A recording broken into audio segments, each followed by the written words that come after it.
मला या गोष्टीचं समाधान आहे। कोरोनाच्या काळामध्ये एक संकल्प त्या ठिकाणी आम्ही केला होता। विशेषतः अनेक परिवारांमध्ये कर्ता पुरुष गेल्यामुळे त्यांच्या पत्नीचं मुलांचं भविष्य अंधारात होतं आणि त्यावेळी आमचे संदीपजी जोशी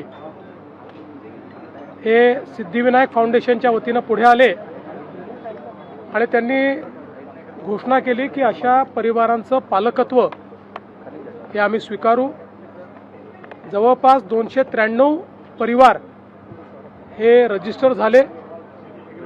मी देखील तेव्हा त्यांना सांगितलं की यापैकी 100 परिवारांचं पालकत्व हे मी देखील त्या ठिकाणी स्वीकारेल।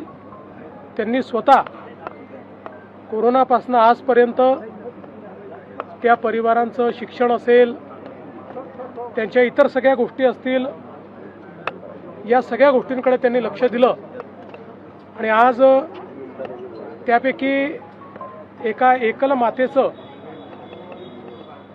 विवाह या ठिकाणी झालेला आहे।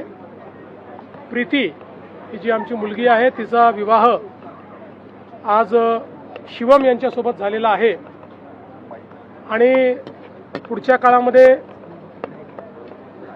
जवळपास या सगळ्या परिवारांमध्ये मिळून 300 मुली आहेत। त्या सगळ्यांचा विवाह होतपर्यंत ही सगळी जबाबदारी संदीपजींच्या नेतृत्वात आम्ही स्वीकारलेली आहे।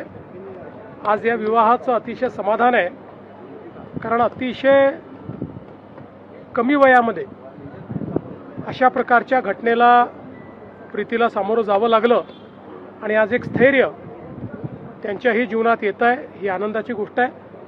आणि मला असं वाटतं की हे जे काही कार्य आहे हे कार्य करताना खरोखर अतिशय समाधान मला वाटतं आणि याकरता संदीप जोशीजी यांचं विशेष आणि मनापासून अभिनंदन करतो। महाराष्ट्र सरकारनं